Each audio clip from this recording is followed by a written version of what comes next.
Il est difficile de prononcer le nom de Christophe sans ressentir une légère douleur, car derrière l'élégance, la célébrité et les chansons inoubliables se cachait un homme qui a passé la majeure partie de sa vie à chercher l'endroit où il appartenait vraiment. Christophe, né Daniel Bevilacqua, chantait les paradis perdus et les mots fragiles, mais peu savait à quel point ces thèmes reflétaient profondément sa propre existence. Pendant des décennies, il a navigué entre éclat et solitude, adoré par des millions de personnes, tout en dérivant à travers des relations compliquées, des déchirures familiales et des maladies qu'il tentait d'affronter en silence. Et lorsque la fin est finalement arrivée, elle s'est présentée d'une manière que même ceux qui lui étaient les plus proches n'ont jamais complètement comprise. De Daniel à Christophe. Une vie bâtie sur la réinvention. Daniel Bevilacqua est venu au monde le 13 octobre 1945 en France, mais le garçon qui deviendrait plus tard Christophe ne s'est jamais senti attaché à son nom de naissance. Il a grandi fasciné par la musique, les moteurs et l'idée d'évasion, trois forces qui allaient façonner tout le cours de sa vie. Adolescent, il a rejoint de petits groupes comme Danny Baby et les Hooligans, testant sa voix sur des scènes modestes et rêvant de quelque chose de plus grand. Mais ce n'est qu'en quittant le groupe pour se lancer en solo que son destin s'est réellement dessiné. Il a choisi le nom de scène Christophe, après avoir reçu de sa grand-mère, à l'âge de 16 ans, une médaille de Saint-Christophe, un talisman censé protéger les voyageurs et les amoureux de voitures rapides. Il l'a gardé tout près de son cœur et en a fait progressivement son identité. Il n'était plus Daniel, mais simplement Christophe. Son premier grand succès est arrivé en 1965, lorsqu'à seulement 20 ans, il a sorti la chanson Aline. Le titre a explosé en France, s'écoulant à 1 demi-million d'exemplaires et transformant ce jeune homme discret et mystérieux en une sensation du jour au lendemain. Aline a été écrite chez sa grand-mère, le même lieu qui avait abrité ses premiers rêves. La célébrité soudaine semblait brillante de l'extérieur, mais Christophe lui-même paraissait toujours un peu en retrait, coincé entre l'euphorie du succès et un profond besoin d'isolement. Même à ses débuts, il était connu comme un oiseau de nuit, quelqu'un qui créait pendant que les autres dormaient, quelqu'un toujours en quête d'un son, d'une sensation, de quelque chose d'indéfinissable. À l'approche des années 1970, Christophe a prouvé qu'il était bien plus qu'un artiste d'un seul succès. En 1974, il a collaboré avec un Jean-Michel Jarre, alors inconnu, créant 2 chefs-d'œuvre qui marqueraient l'histoire de la musique française, Les mots bleus et Les paradis perdus. Ces 2 titres portèrent la même fragilité émotionnelle que Christophe dissimulait sous son allure de dandy, et ils deviendraient de plus tard les symboles de sa carrière. Sa voix, fine et presque androgyne, contrastait fortement avec son attitude italo-rock et son amour de la vitesse. Ces contradictions le rendaient inoubliable, mais annonçaient aussi une vie d'errance et de quête permanente. En coulisses, Christophe révélait déjà les signes du perfectionniste obsessionnel qu'il deviendrait. Il passait ses nuits seul en studio, traquant le son parfait, refusant de sortir quoi que ce soit qui ne corresponde pas exactement à sa vision. Ses proches disaient souvent qu'il vivait dans l'obscurité pour mieux voir ce qui lui échappait. La célébrité lui était arrivée tôt, mais la paix, elle, ne l'avait jamais atteint. Et pour Christophe, ce déséquilibre allait le suivre toute sa vie. Amour, tourment et les femmes qui l'ont façonné. Si la musique de Christophe sonnait souvent comme une confession, c'est parce que les émotions qui la nourrissaient étaient authentiques. Sa vie personnelle fut marquée par la passion, l'instabilité et une agitation intérieure qu'il ne parvenait jamais vraiment à maîtriser. Le premier chapitre important commence en 1968, lorsqu'il rencontre Véronique Can, une superbe jeune femme de 17 ans qui sortait en cachette la nuit pendant que ses parents dormaient. Christophe fut immédiatement frappé par sa beauté. Il se souvenait de tout, de sa jeunesse à sa manière de se tenir. Véronique, pourtant, restait prudente. Sa famille avait vu la rupture douloureuse de Christophe avec la chanteuse Michèle Thor, qui avait donné naissance à leur fils Romain en 1967, un enfant que Christophe n'a jamais reconnu légalement. Le scandale avait laissé des traces, et la mère de Véronique l'avait prévenu. « Tu vois où mènent les chanteurs ?» Mais Christophe insista. Leur lien devint puissant et compliqué. Véronique avoua plus tard qu'elle n'était pas vraiment amoureuse au début. Elle voulait simplement vivre sa vie, et Christophe lui promettait un avenir. Ils emménagèrent ensemble, et en 1971 naquit leur fille, Lucie. Ils se marièrent rapidement, juste avant sa naissance, et un instant, il sembla que la famille dont Christophe rêvait devenait enfin réalité. La paix ne dura pas. 1 an après la naissance de Lucie, Christophe partit brusquement, affirmant qu'il avait besoin de liberté. Il déclarait que Véronique était la femme de sa vie, tout en exigeant de vivre seule, une contradiction qui entrait leur relation entière. Pendant son absence à Saint-Tropez, Véronique entama une nouvelle relation avec André Blanc, une figure bien connue d'Aix-en-Provence. La nouvelle ébranla Christophe, qui revint déterminé à la reconquérir. Véronique céda, non pas parce qu'elle lui faisait confiance, mais parce qu'elle ne voulait pas qu'un autre homme élève sa fille. Ils restèrent ensemble près de 30 ans, mais ces décennies furent loin d'être paisibles. Leur histoire devint un cycle de passion et de trahison. Christophe avoua ouvertement dans son livre « Vivre la nuit », rêver le jour qu'il n'avait jamais été fidèle. Il avait d'autres désirs, disait-il, et disparaissait souvent plusieurs jours sans prévenir Véronique, épuisée par les mensonges, finit elle aussi par chercher du réconfort ailleurs. L'infidélité mutuelle devint le rythme de leur mariage. Au début des années 2000, la relation atteignit son point de rupture. Véronique passait ses week-ends avec un autre homme et Christophe quitta leur appartement pour s'installer à l'hôtel. Ce n'est que plus tard qu'elle découvrit qu'il voyait déjà Marie-Amélie Seigné, qui resterait proche de lui et publierait un hommage bouleversant après sa mort en 2020.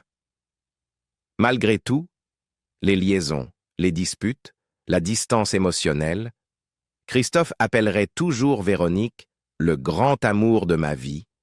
Ils ne divorcèrent jamais. Le père qu'il était, le père qu'il n'était pas. Derrière l'aura mythique de Christophe, le créateur nocturne, le dandy excentrique, se cachait un homme déchiré entre deux visions opposées de la paternité. Au centre de cette tension se trouvaient ses 2 enfants.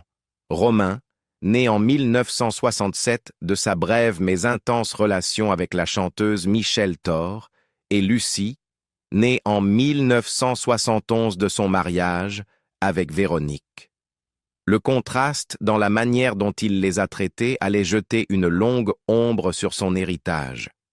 Christophe n'a jamais reconnu légalement Romain, une décision qui a profondément blessé l'enfant et façonné leur relation pendant des décennies.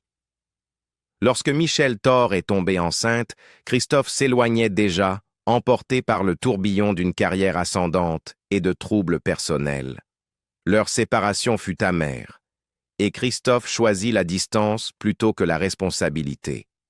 Pendant longtemps, il ne vit pas Romain, ne parla pas de lui publiquement et évita toute reconnaissance légale. Romain grandit avec la douleur d'être l'enfant caché. Une blessure qu'il décrira plus tard dans son livre Christophe, Mon père inconnu, publié en août 2023. L'ouvrage dresse un portrait bouleversant. Un fils qui admirait son père de loin, qui apprenait à le connaître à travers des chansons et des couvertures de magazines, mais qui n'a jamais été invité dans son monde intime. Romain se souvient comment les discussions autour de l'héritage rendaient les gens méfiants à son égard, alors qu'il n'a jamais rien demandé, sinon connaître la vérité sur ses origines. Après la mort de Christophe, il n'exprima qu'un seul regret: ne pas avoir pu envoyer de fleurs à l'enterrement de son père sans demander de l'aide à des amis, car personne dans la famille ne l'avait informé des dispositions. Avec Lucie, la dynamique était totalement différente. Christophe l'adorait, la chérissait et tentait, à sa manière tourmentée, d'être présent. Véronique disait souvent « Il était un mari compliqué, mais un père qui aimait terriblement sa fille. » Chaque été, il passait 2 mois en bateau, naviguant en mer pendant que Christophe tentait d'échapper au chaos de la célébrité. Il emmenait aussi Lucie en studio et en concert, lui montrant un monde qu'il n'a jamais montré à Romain. Elle devint, à bien des égards, l'encre de sa vie. Lorsque la santé de Christophe s'est détériorée en 2020, ce furent Lucie et Véronique qui restèrent à son chevet, veillant sur lui alors qu'il gisait intubé et sous sédation. Romain, atteint de sclérose en plaques, n'aurait pas pu se déplacer, même si on l'avait invité. Mais la vérité, c'est qu'il ne l'a pas été. Son exclusion des derniers jours de son père, ainsi que des annonces funéraires, n'a fait qu'élargir encore le fossé entre eux. L'héritage de Christophe en tant que père est complexe, marqué par un amour donné intensément à un enfant et douloureusement refusé à l'autre. C'est une histoire de contradiction qui reflète l'homme lui-même, brillant mais insaisissable, affectueux mais distant, présent et absent à la fois, déclin, maladie et derniers jours solitaires. Au début de l'année 2020, la santé de Christophe commença à décliner d'une manière qu'il ne pouvait plus ignorer. Une vie entière de nuits blanches, de cigarettes et d'un dévouement presque obsessionnel au travail avait affaibli ses poumons. Le 26 mars 2020, en pleine pandémie de Covid-19, il fut transporté d'urgence dans un hôpital parisien et admis en réanimation pour insuffisance respiratoire. La situation provoqua une confusion immédiate. Certains journaux, dont Le Parisien, affirmèrent qu'il avait contracté le Covid-19. Mais son épouse, Véronique Bevilacqua, parlant avec prudence et émotion, insista sur le fait qu'aucune confirmation n'avait été établie et rappela qu'il souffrait d'un emphysème, une maladie pulmonaire chronique contre laquelle il se battait depuis des années. Au fil des jours, l'état de Christophe s'aggrava. Il fut intubé et placé sous sédation profonde, incapable de parler ou de bouger, suspendu entre la vie et la mort. Véronique supplia les médias de respecter sa vie privée et le travail du personnel soignant. Peu après, les médecins décidèrent de le transférer dans un hôpital à Brest, dans l'espoir qu'une équipe spécialisée puisse le stabiliser. Il arriva dans le coma et ne se réveilla jamais. Durant ces dernières semaines, l'homme qui avait rempli des salles de concert et marqué durablement la musique française reposait en silence dans une chambre d'hôpital isolée. Véronique et Lucie restèrent à son chevet autant que possible, bien que les protocoles sanitaires limitaient souvent leur présence. Ceux qui avaient partagé ces heures de gloire, le public, ses collaborateurs, ses amis, ne purent qu'attendre des nouvelles à distance. Même Jean-Michel Jarre, qui avait contribué à réinventer la pop française avec Les mots bleus, écrivit des messages émouvants en public, incapable de le voir une dernière fois. Le 16 avril 2020, à l'âge de 74 ans, les poumons de Christophe cessèrent de lutter. Véronique et Lucie annoncèrent la nouvelle dans un court communiqué déchirant. « Christophe est parti. Malgré le dévouement sans faille des équipes soignantes, ses forces l'ont abandonné. » Elles ajoutèrent que les longs discours étaient inutiles désormais, écho à la mélancolie qui avait toujours enveloppé son œuvre. Et pourtant, même à cet instant, la confusion persistait. Certains médias continuaient d'évoquer le Covid-19 comme cause du décès, tandis que sa famille affirmait fermement l'emphysème. Sa mort, déjà douloureuse, devint encore plus compliquée lorsque les détails de ses funérailles furent révélés. Les restrictions sanitaires strictes n'autorisèrent la présence que de très peu de personnes. Son frère Gérard déclara avoir appris la date et le lieu par le chauffeur et décrivit la cérémonie comme froide, distante, presque irréelle. Romain Vidal, le fils que Christophe n'avait jamais reconnu, ne fut jamais informé. Il apprit la nouvelle dans les journaux et confia plus tard qu'il aurait simplement voulu savoir ou envoyer des fleurs.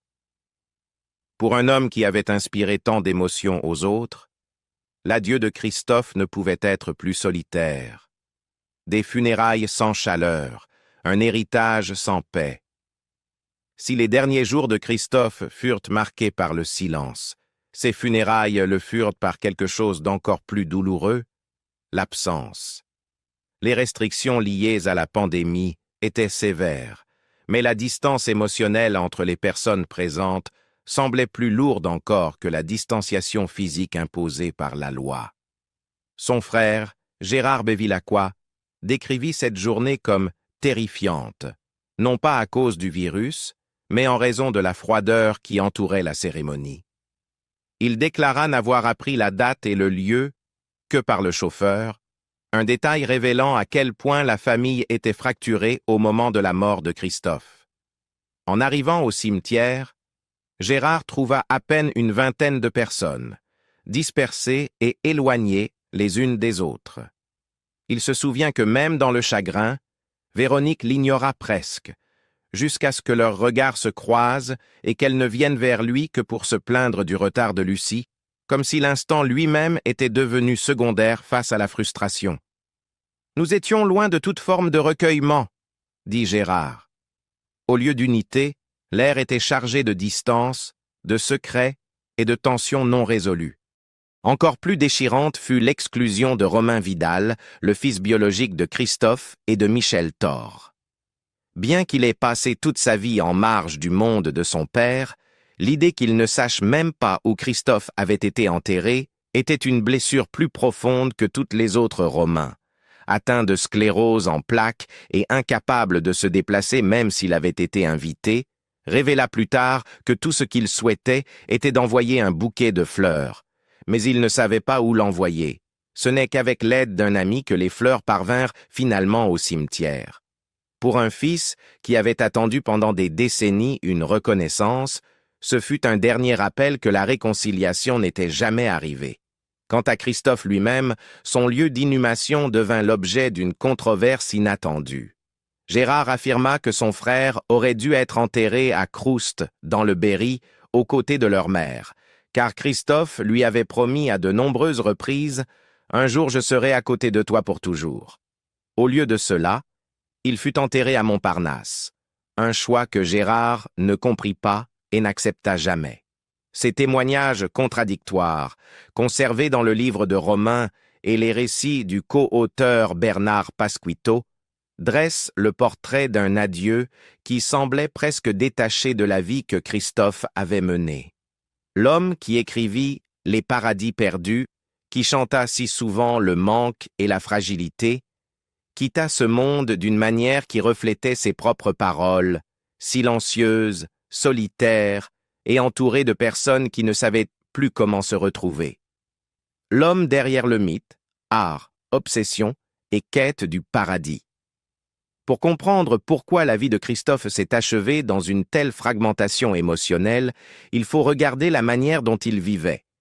Il n'était pas un homme linéaire. Il appartenait à la nuit, passant d'un studio à l'autre comme d'autres déambulent dans les rues en plein jour.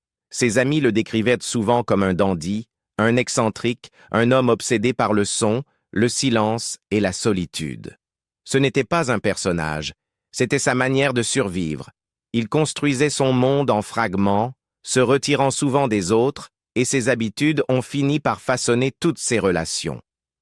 Durant les années 1980 et 1990, Christophe ne cessa de se réinventer. Il créa des succès commerciaux inattendus comme « Succès fou »,« Je l'ai pas touché »,« Ne raccroche pas » et « Chiqué chiqué ». Son perfectionnisme frôlait la maniaquerie. Il pouvait passer des nuits entières à ajuster une seule note, refusant de sortir quoi que ce soit qui ne lui paraissait pas totalement abouti. Cette intensité lui apporta le respect, mais accentua aussi la solitude qui l'entourait. Tandis que d'autres artistes tournaient sans relâche, Christophe préférait la lueur tranquille des consoles de mixage, l'immobilité d'un studio à 3 heures du matin, la poursuite d'un son que lui seul entendait. Il était aussi un homme qui vivait entre plusieurs identités. Le petit-fils italien au cœur rock'n'roll, la voix androgyne associée à une esthétique macho, le dandy enveloppé de mystère, le perfectionniste hanté par ses imperfections, il pouvait être affectueux et charismatique, puis devenir distant et inatteignable. Ceux qui l'aimaient apprirent que l'aimer était à la fois un privilège et une tempête. Dans les années 2000 et 2010, Christophe connut une véritable renaissance artistique.